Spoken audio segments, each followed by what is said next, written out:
Hi, and welcome to a Mailbag episode of Home, the Second Story. I'm Sherry Scott in Cincinnati, Ohio with Springhouse Architects. And I'm Marilyn Modinger with Runcible Studios based in Lancaster, Pennsylvania and Boston, Massachusetts. So, Mailbag, Marilyn, we're answering questions that people have asked us. These are so fun. And by the way, I don't think I'm giving away any spoilers, but we have more questions in our list than we're going to go through today. And so there's so many good questions to go through. So I guess also if people listening have questions, feel free to write in. You might hear your question read out on here. Absolutely. Yeah. Okay. So our first question, the main question is, are we missing anything?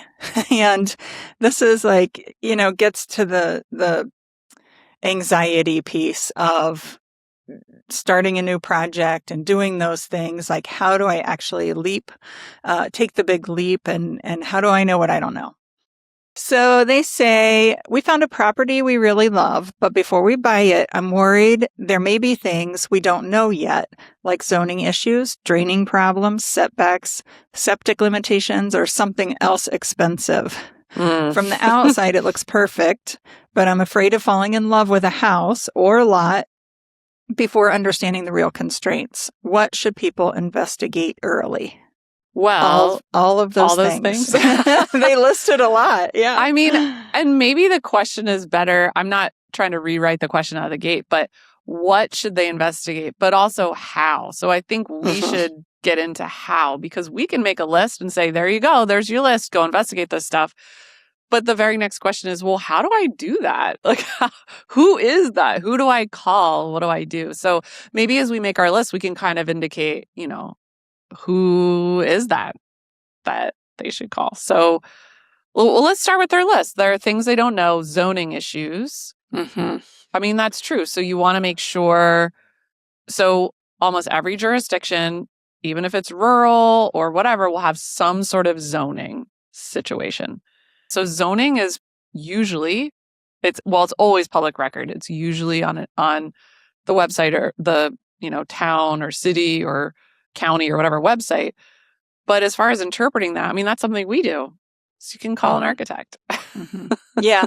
Yeah, that's the easy answer. That's the easy answer. There would be cost associated with that for time, for research, and just basic knowledge. But people can research it on their own. It's all public record. One thing I would say, it is public record, but it's even for us. We don't do a lot of zoning research, not like you do, Marilyn, where you work. Ours is much simpler. But there are always surprises, even for us. Yeah. I mean, I'll give you a real-time example just this week. We are designing an addition for a client and kind of in a historic neighborhood, and they want to add a garage. Well, technically, they're allowed to add a garage to the front of the house, which usually is not allowed. So right at first, I was like, red flag. I'm not sure we can do this. Let's look into it. Turns out they can do an attached garage in the front, and we could design it, and it would be lovely. But the front yard setback is 30 feet. But then you have to actually go like 3 levels deeper to find that they say, yes, it's 30 feet, but it's actually, that's like our first line. But then you also have to average the 3 houses on both sides of you on the same side of the street and average that. So on either side. Yep. Contextual setback. It's difficult. I mean, there's so many layers and there's nothing that says, okay, you're at the last layer, right? Like sometimes it's you get very involved. Yeah. And I would say that there are multiple people who can help with this question. So the architect can help. And I'm not just being biased when I say that really is your best option because the architect is thinking about design as well. Whereas a zoning officer might say, well, yeah, you can do that. But they aren't thinking about building code compliance, or they aren't thinking about what it might look like or the usability. Same thing with a zoning attorney. So on most of our projects in the Boston area, we have a zoning attorney on most of our projects because the situations are very complex. And so sometimes it'll just be a few hours of a zoning attorney's time to kind of check in and say, hey, we're trying to do this and we know we might need a variance, but have you seen that that's been successful in the past? And sometimes the zoning attorney will say, yeah, that's one that I see go through all the time because I'm always in, before the zoning board. Or no, there's no way you're ever going to get that. And for, a few $100s, you find out that it's not worth pursuing that option. And that's a great question to see because, people ask us all the time, can we ask for a variance? Sure, you can always ask. The question is there any kind of precedent that we think it would be worth our time? That's right. And the zoning attorney has that unique knowledge, but they don't have the design knowledge. So they might say, yeah, you can do this variance, but can you do that from the perspective of other things you might be considering? So I think really the architect is, as usual, the one who's like sort of in the middle that everybody is kind of pointing to. Also, your builder cannot generally answer these questions. And they will tell you that too. Yeah. So that's what we do. So, and I think it really depends on what jurisdiction you're in. As to whether zoning becomes a factor. And setbacks was another thing in this person's question. So same thing, like, can you add on to the house? Oh, wait, there's a setback that says you can't build in that area, or there's an easement or something. So one of the first things you want to do if you're serious about a project is get a survey. And if you haven't bought the land, you obviously don't want to pay for a survey, but you can ask. Let's say it's a property for sale. You can ask, is there a plat? Is there a survey that I can review so that you can see where those property lines are and you can see whether what you're thinking about might be possible there? Yeah, and you want a full engineer survey. Yes. I've seen lots of surveys that are just the corners. Yeah, or the plot plan. Yeah, the plot plan. And if you're ordering your own, be sure to talk to the surveyor and say, what kinds of things can you research? We've had different surveyors do different things for us, and it just kind of depends what their services hold. But, they will research easements, the setbacks, which could be from the county. They could be from the town you're in. They could be from the HOA you're in. Like there are lots of layers to setbacks and rules like that as well. And I think that leads into one of the other sort of questions that this person's bringing up is drainage and septic. And when you have a full engineered survey with topo, it will show you if there's any existing old septic drain fields, which you want to know about. Yeah.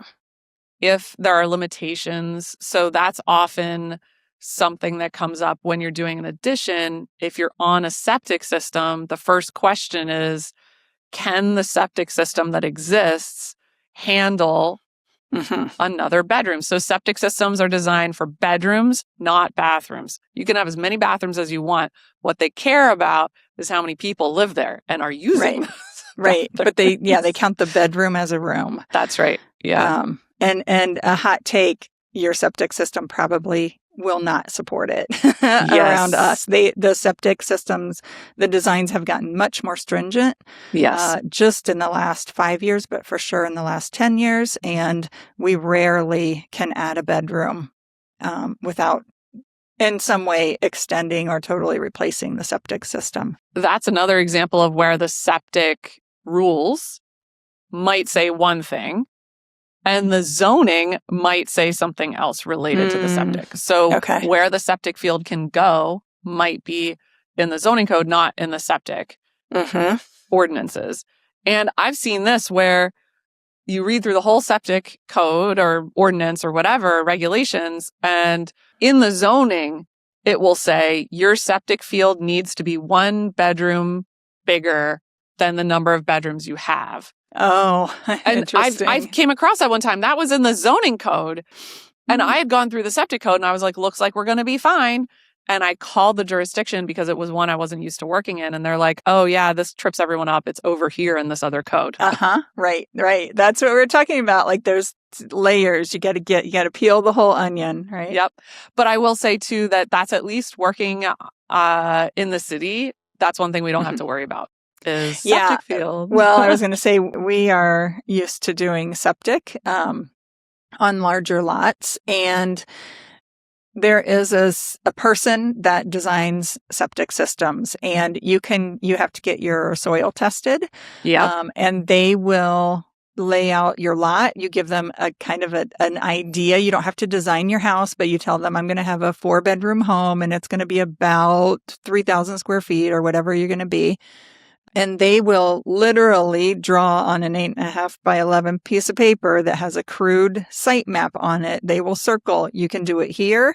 You might be able to do it here. Or they might say, you can only do a 2-bedroom house on this entire lot because you do not have enough space, not enough. The perk test. Or it doesn't perk. Yeah. Yeah. So you can do that ahead of time. And it's not super expensive, couple $100. No, exactly. And that's kind of one of those things like when you're buying a house, you should scope the sewer line, to make sure. This is another one of those things like when you're looking at investing in a lot to build your home, this is kind of the same thing. Like, does this land perk? And where? I actually had a project that was 150 acres and there was about half an acre that perked. Wow. Yep. Wow. All of it was protected wetlands. Yeah. They actually didn't quite realize it was that extensive. So it was... Well, who'd think that, right? Like, that's crazy. It was just the side of a nightmare. And so we had to go down this road of like, okay, are we doing a mound, like a sand mound or something like that, which is really ugly. But that you see them all the time. So it's in someone's yard, you see like a big mound with like white pipes sticking out. So that's a sand mound. That's because the soil below doesn't perk. And perk means like percolate, basically, right? That's what it stands for. Yep. Or that's what it's short for. I was like, wait a second. I don't know. And that means like, is the soil too wet? If it's too wet, it will not absorb the materials from your... Yeah, because you need it to filter. You need it to filter so you end up with clean water. That's right. Yeah. So along with that, well, so you also want to make sure if there's not a well, if you're buying a lot and there's no well and there's no public water, you need to make sure you can get a well, because if you can't, then you don't have water on your... So have you ever worked with a dowser, like a water sniffer? The witchy with guy sticks? Who goes out with the stick? Yeah. Yes. Yeah. It's crazy. And I swear, on any given day, I would say, there is no way that works. And then every time, I'm works. like, oh my gosh, he was right. Yep. How? I don't know. There's some mysteries in the universe that we're not going to solve here on this podcast. But yes, it's fascinating. And I still don't know if I believe it, but it works. But it works. So, I mean, we're talking a lot about lots right now. I think, we can chime in on houses, maybe a little bit. Are we missing hidden constraints? But I think, if you're buying a house to renovate, I think it's the same thing. Like you want to check the zoning if you're trying to. Yeah. This is another hot take. Don't always take your realtor's word for it that you can do an addition or finish the attic or finish the basement.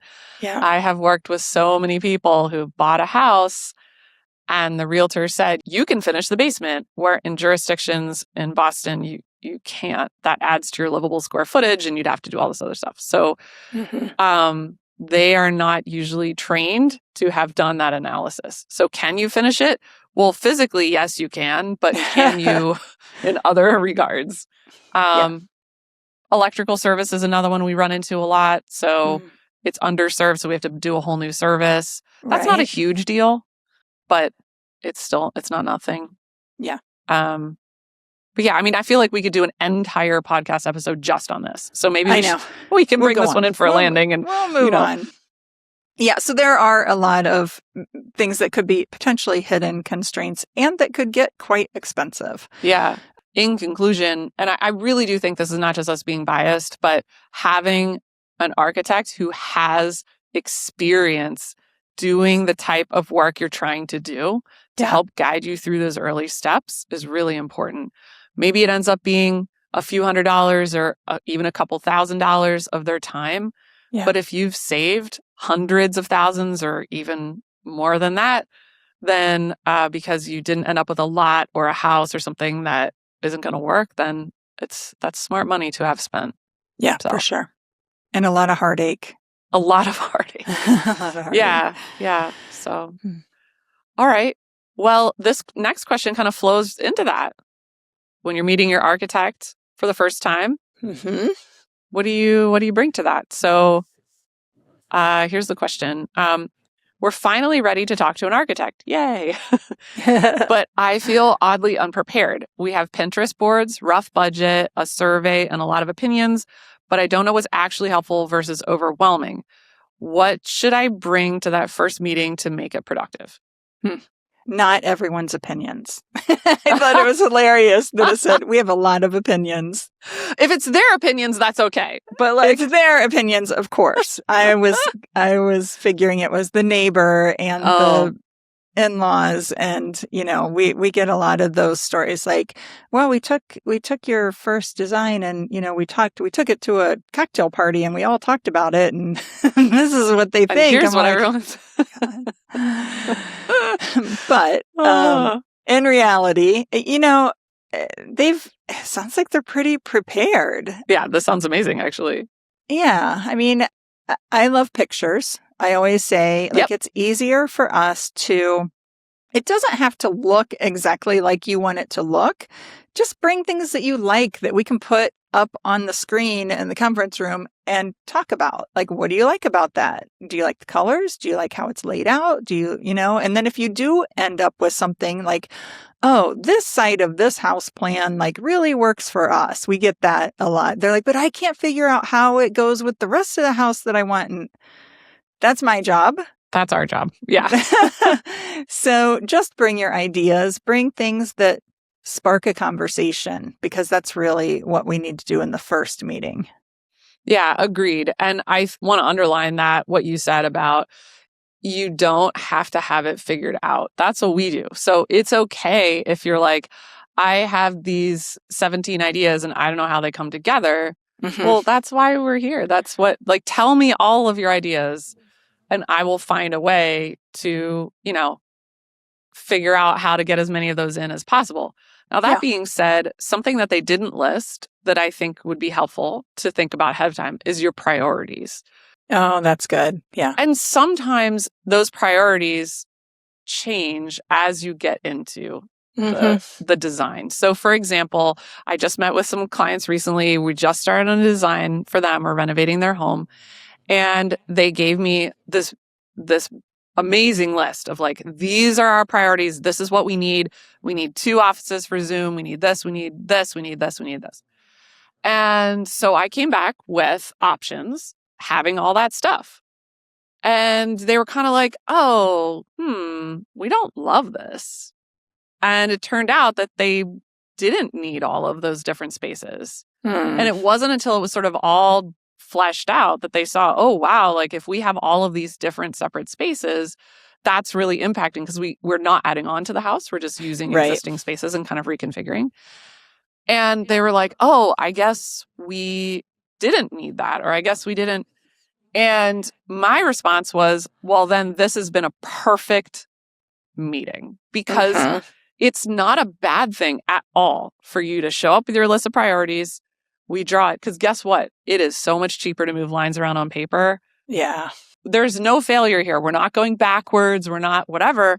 You're realizing through this process that you don't need all that stuff or you want other things instead of this. So have your list of priorities, but be ready to have that adjust as you go through the process. Yeah, that's really good. It's one of the things I have a course that people can go through with a workbook. And that's one of the segments is to just work through your priorities. We ask questions like, how do you want to show up at the end of the day? And through thinking through those questions that we ask, it kind of narrows everything down and you realize, okay, this is what my priority is. And then you make decisions through that lens and it just helps instead of, I think a lot of people get nervous about some of this stuff because they think, how am I ever going to make all of these decisions when it's all just random up in their head? But as soon as you start prioritizing things and making processes and ways to make the decisions easier, it becomes more fun. Well, and we've talked about this in various ways over and over on this podcast, but we are here, architects, one of our main roles is to help people through the decision-making process, to help people weigh the options, to be there to say, well, yeah, you guys said that you wanted 2 offices. What's behind that? Let's dig into that. Oh, well, and I'm making this up. This isn't what they said, but one of them might say, well, I always need the door closed because I'm always on Zoom meetings and I don't want to disturb the other person. And the other one says, well, whatever the case may be, I always want a door closed because my office is really messy. So I just want to close the door and not see the mess when I'm not in there. Well, okay, what I'm hearing is that there's like different reasons. One is visual and one is auditory, right? So there might be other ways to solve some of those problems. Like, when are you working in your office? Well, I'm a night owl, so I'm there late at night. Oh, I'm a morning person, and so I work from, 7 a.m. to 3 p.m., and that's my work day, and then or whatever. So we're helping people uncover this stuff and help them make decisions. So I think I would answer the question of what do you bring to the first architect meeting? All the stuff they talked about, yes. And also a willingness to engage with the process, a willingness to go with us, to have those conversations, to take part in the path, in the process. If you just are like, no, this is what I want. I don't want. I just want this. Yeah, that's good. That's really good. Then you're wasting your money working with someone who's going to come up with something that's even more than what you would have come up with on your own, Right. And just because we talk about it every time, I'm going to highlight one more time to share your budget, because that's where we start. I know we're beating a dead horse sometimes with these things, talking about them again and again, but it's very important. Your budget can be whatever it is. We will not judge it. We will not question it. Just tell us what it is, and then we can go from there, and we can counsel you and get to a good product. Well, and also the key is that not only do we not care about what the budget is and we won't judge, we also don't mind if it's not a big enough project. So I've had people come and say, well, this isn't big enough for you. I'm like, well, right. So then I'm going to counsel you to work with a professional because we do major renovations and full big houses. We don't do sort of the smaller renovations. But if you're, as a homeowner, if you're truthful with the person you're talking to, then I can shuttle you to the right, the right professional who's going to be the right fit. Right. Right. But I also want to say about budget too is to remember. So I often hear, well, if I tell you my budget, then you're going to spend it all. Well, yeah, I am, because that's what you told me you wanted to spend. So if you have a budget of $100,000, I'm going to spend $100,000. Don't get mad at me for spending $100,000. If you only wanted me to spend 75, tell me 75, and then I'll spend 75. Right. So, but the other part is, and then I'll get off my budget soapbox, but the other part is to make sure that you understand that just because you set a budget number of $100,000 and then you listed a million things you want in your house, those things might not line up. So just because you set a number doesn't mean that's enough to do everything you want to do. And in fact, spoiler alert, it never is. Everyone's budget is always smaller than their wish list. Those are the rules every time of human nature, I think. Exactly. So then our job is to help people say, okay, well, what is it worth it to you to add more to your budget so that you can afford more things? Or the other way, what things can we take out of the shopping cart to align your budget? And the earlier we can have that conversation, the better for the entire project. Right? Yep. To align that first. Yep. I was going to move on to the next question because it has everything to do with budget. Oh, great. Perfect. I thought we could just slide right into that one. And this is they're very succinct. How much will it really cost? That's a hard one to answer. How much will it really cost? So they say, we're thinking about building a custom home. When people talk about costs, it feels like everyone is using different math. Some talk about price per square foot. Others mention site costs, allowances, and soft costs, and I can't tell what's actually included. How can homeowners understand the true all-in cost of a new build before committing emotionally. Whew. Yeah, the emotional commitment is that's where your heart breaks. Yep. To start from the start, this person is exactly right that you don't know what the definition is, right? Cost per square foot. That seems like it's pretty clear cut, even though that's a pretend number and doesn't mean anything. It is a gauge that we use in my office to say, custom homes, we're starting around, in my area, we're starting around $350 a square foot, goes up to, 800. The sky's the limit. Yeah. For our purposes and what we design, that's kind of where we start. So if that's not their comfort zone, then we're not the architect for them. However, we need to at least talk about what is price per square foot, because I was just talking to a guy, and he's actually a builder. So we were talking, and he's like, well, what do you mean when you mean per square foot? Because he's like, I talked to another guy and they count every porch and every overhang, anything that's like under roof. But then if there's a patio, that counts too. And so you just have to know what the definition is. There's so many different ways. Some people do heated square footage. Some people do under roof. Some people do any kind of surface. So the calculation and the number, the $350 per square foot, means nothing unless you know how we're counting those square feet. Right. And I would say that the price per square foot metric is for like getting to the parking lot of the ballpark. Mm-hmm. That's it. Right. So it is Absolutely. a very rough number. Yes. It is plus or minus 20%. Right? Mm-hmm. Or maybe even 30%. Yeah. It is not a number that you use to say, okay, great, I want to save X dollars. Let me chop off 7 square feet and then I will be able to exactly. Like it doesn't work like that, because not every square foot is the same. A square foot of kitchen is way more expensive than a square foot of living room or whatever. Mm-hmm. So it's like talking about how much a car costs per pound. Like it doesn't. It might be useful in some ways, but it doesn't really tell us the full story. So I think, to me, price per square foot is a good, like I said, parking lot of the ballpark price. So not ballpark, parking lot. Yeah. Are we even talking about the same thing? Yep. Right. And that way, you can say, well, okay, I'm thinking about a 3,000 square foot. Sherry just told me like 350 is the low end. So maybe if I'm trying to do some nicer things, it's going to be like more like 450 or 500. Mm-hmm. Is that even in the realm of possibility? So that's $1.5 million for construction of the home. And there's so many more things that add on, like they alluded to, soft costs. But that does include allowances, and it does include a finished home. Right. Yeah. And I think, I talk to my clients about project budget and construction budget. So those are two different things. Yep. So word to the wise, when homeowners talk about budget, they are talking about project budget. So they're talking about all in. They're talking about the furniture. They're talking about the architect's costs. They're talking about the land costs. They're talking about the money they have to spend to live somewhere else while their house is being built or whatever.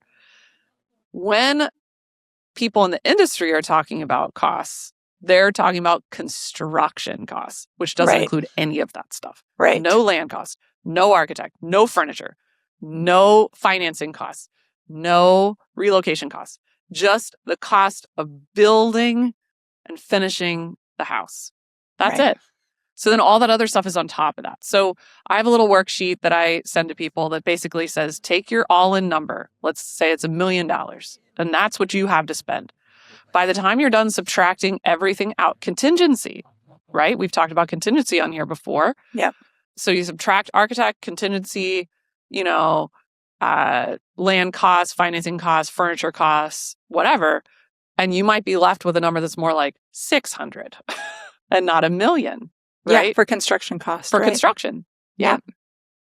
So it's important to get that math right. And as this is another one of our broken record moments, do it early. Mm-hmm. Mm-hmm. We're here to walk through that math with you guys, as homeowners, and see where it comes out. And it just keeps getting more and more narrowed in, more and Yes. more focused as you work through the process. So, Yep. we use square foot numbers to see, is this even a project? Does this make sense? Do you already have your land? How are we adding all of this stuff together? And we have a calculator too, a spreadsheet that includes land cost and is your land very difficult to build on? Are you clearing a forest to put your house on it, and it's on the edge of a cliff, which is one of my favorite lots that I get to design homes for. Or is it the middle of a farm field and you just kind of have to drive a truck up to it and dig a hole? Yep. So, those things are variables as well that you can pretty early on at least take some big swings at and get an idea if this is really a project or not.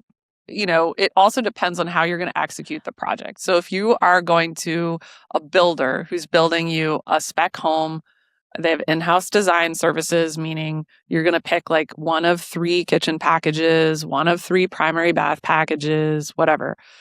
Then that's a very different cost model. That is an all-in. You're not paying separately for design. And if you're looking for a custom home, that's not going to be it, right? So that's a spec home.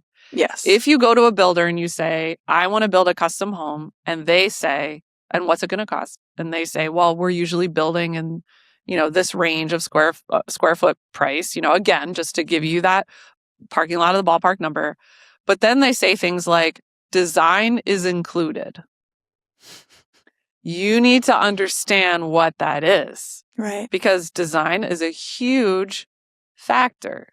It costs a lot. It's a real job, turns out. It's a whole other separate job with a ton of work that goes with it. So if it's included, air quotes, what does that mean? Does that mean, oh, well, you get to pick one of 3 pre-designed kitchens? Mm-hmm.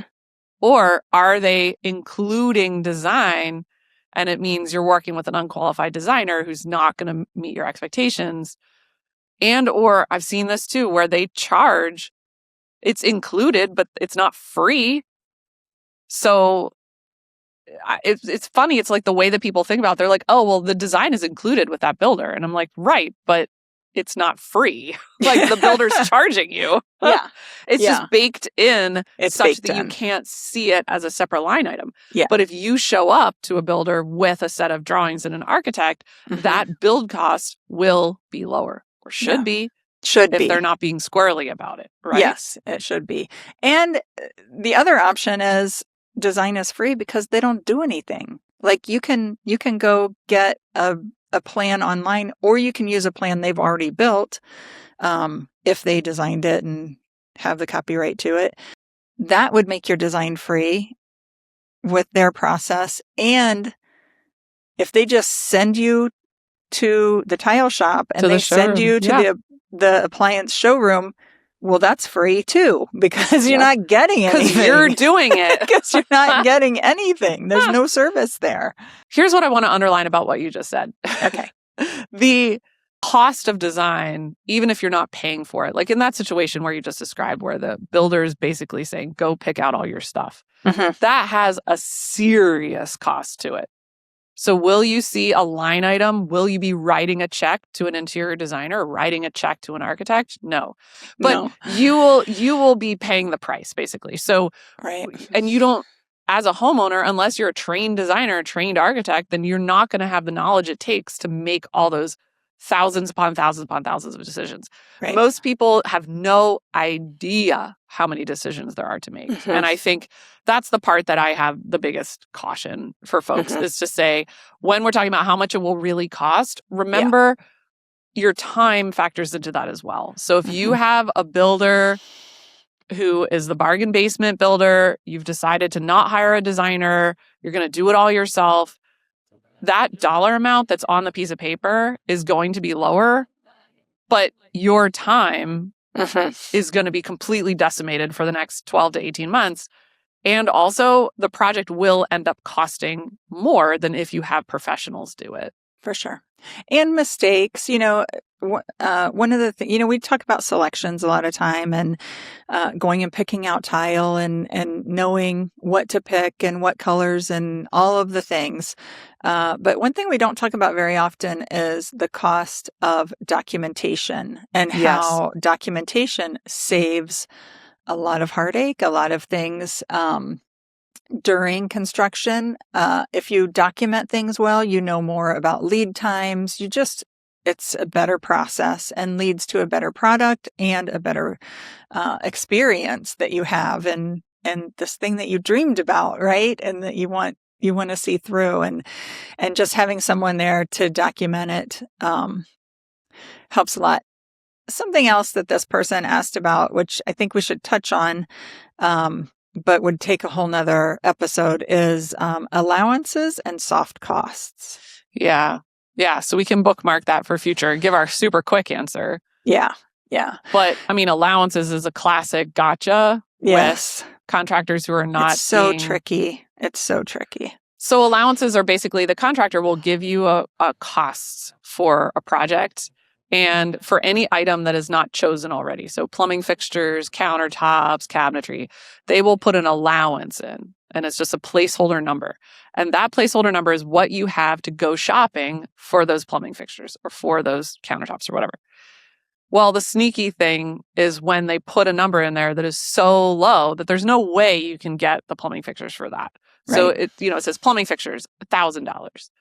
You can't get a 4-bedroom house's worth of plumbing fixtures for $1,000. No. Or they'll say tile, and it's like also includes the backer board and the Curdy system and the drain, like all the and the Schluter and Yeah. whatever. And you're like, no, so then it's half the amount that you need. So that's really sneaky, because then the builder can say, well, you picked all this stuff. It's your Right. fault that it costs so much.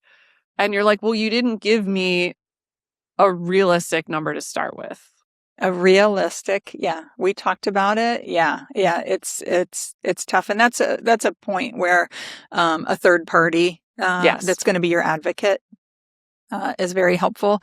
And if you're doing it yourself and you have to or want to, just comparing allowances from 3 different builders, which you can't do if you're using the builder's designer. So that's also a faulty part of that.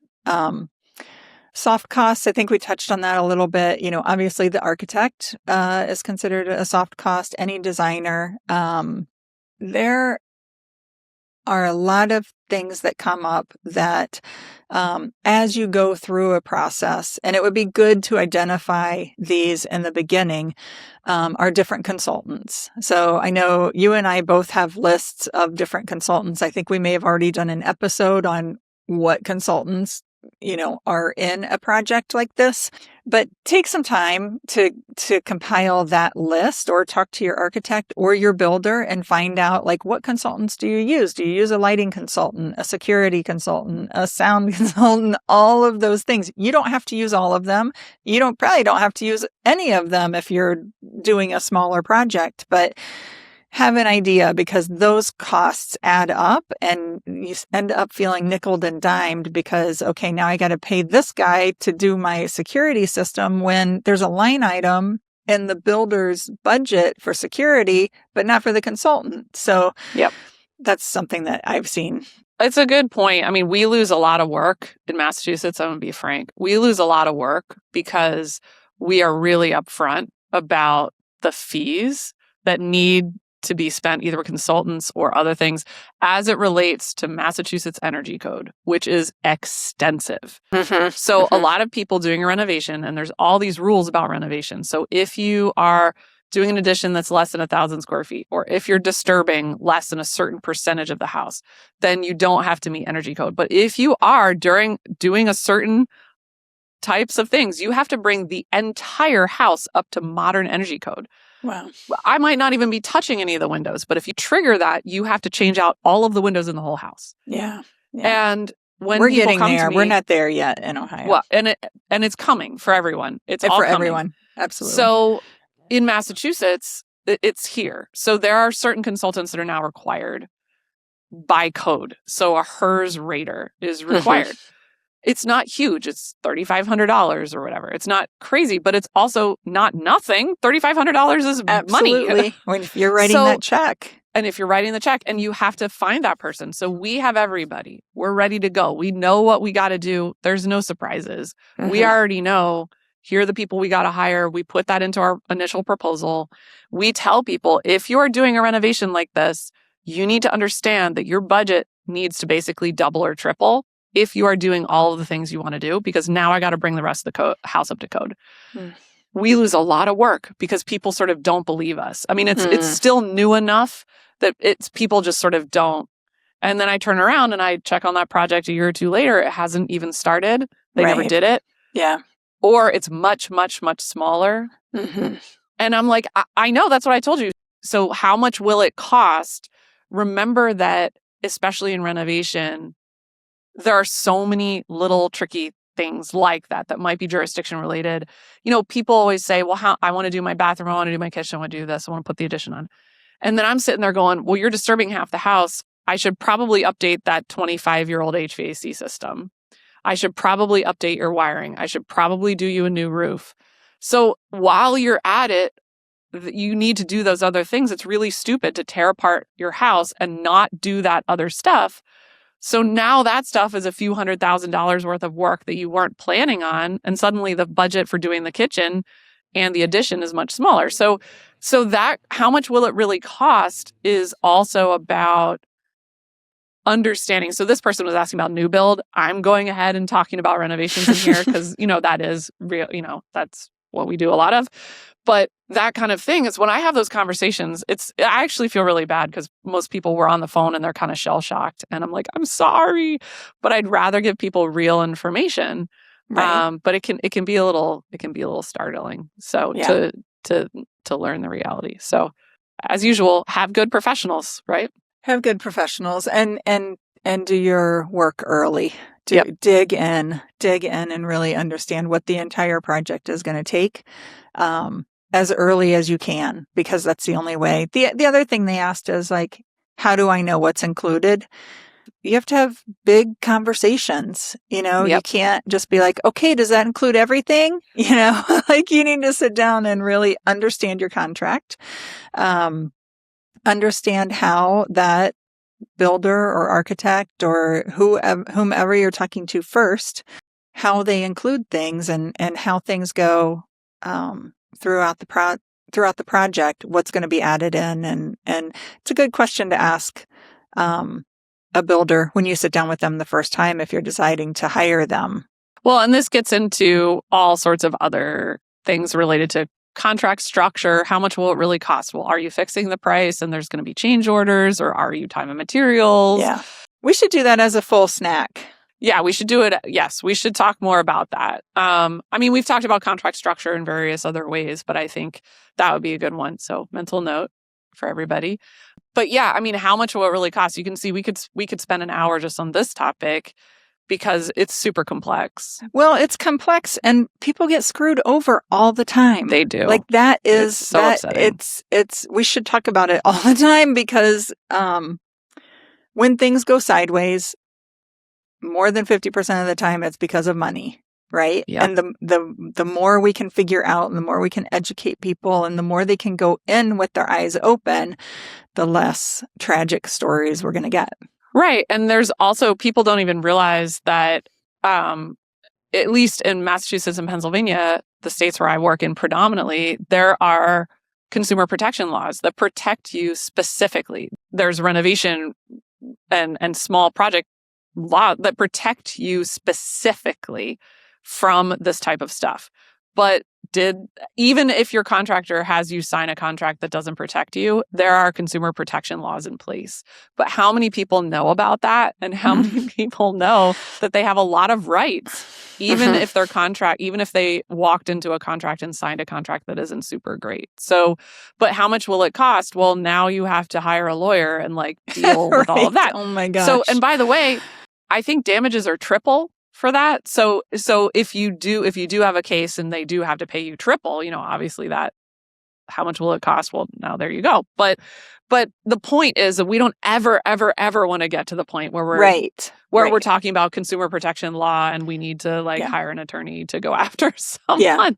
Yeah. We want to be well out in front of all that. So the one thing that I really wish people, after 20 some years in the industry, that I wish people would just take in and understand and take to heart is that it's so easy to just believe what you want to hear. Like someone's telling you what you want to hear and you go with it. Right. You need to listen to the person who's telling you the truth, even if it's not what you want to hear. Right. And I know that's no fun. I'm often the bearer of bad news. Like this project is going to be more expensive. It's going to be more complicated.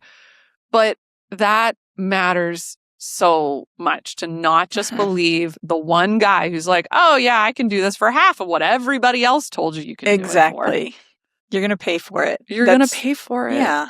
So I just wish sense. That's my one thing. Yeah. Yeah. That would be lovely.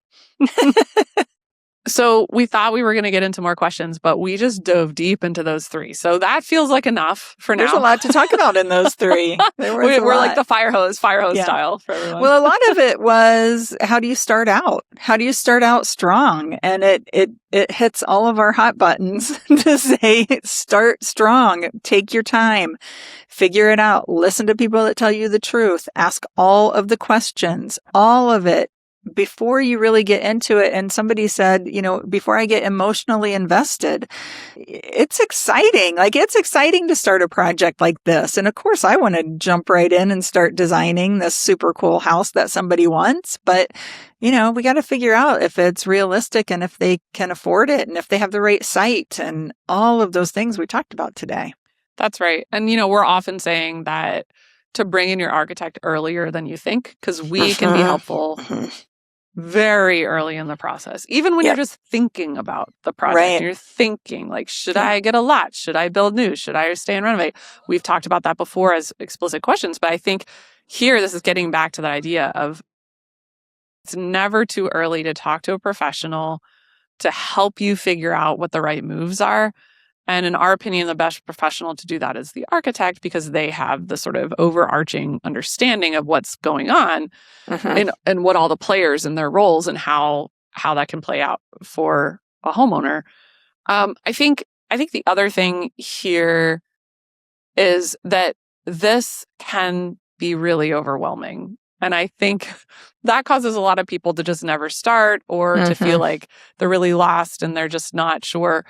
We are used to that. It's okay. Like, whatever question you have, we've heard it on the podcast where people say, I really wish I would have asked XYZ. I wish I would have stood up for myself. Spoken up earlier. It is your house. You are allowed to ask all of the questions. It's probably the most expensive thing, the biggest contract that you're going to sign. It's a huge deal. Yeah. For example, get an attorney to look over the contract you signed with the contractor. I can't believe how many people don't do that. Same. Absolutely. And it's a long contract and it has a lot of things in there. And then you don't even question it until something goes wrong. And then you look it up and think, I can't believe I signed that right away. Before you get emotionally invested, it's okay to take stock, take a moment. It's overwhelming for everyone, even people who've done it a couple of times or built a couple homes or something like that. And we're here to help.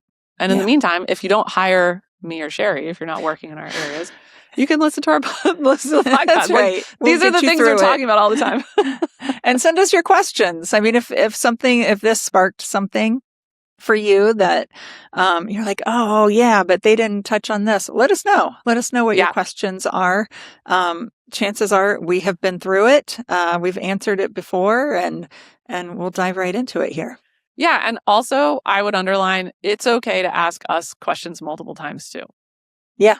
So if you've heard a question asked on here, you're like, oh, but I wonder about this specific situation. We're happy to do that too. So it's helpful to think about all the various scenarios. So bring it on. Very good. Thanks for joining us today on Home the Second Story for a mailbag episode. If you have questions for us or topics you'd like to cover as we just went through there, or if you're interested in being a guest for one of our interview episodes, just reach out to us at admin@htsspodcast.com. And don't forget to follow us on Instagram. We'll see you next time. Thanks for listening to Home, the Second Story podcast. Feel free to share this episode with a friend. Contact information for both of our architects are in our show notes. And don't miss future episodes. Follow or subscribe to our show for free in Apple Podcasts, Spotify, YouTube, or wherever you're listening right now.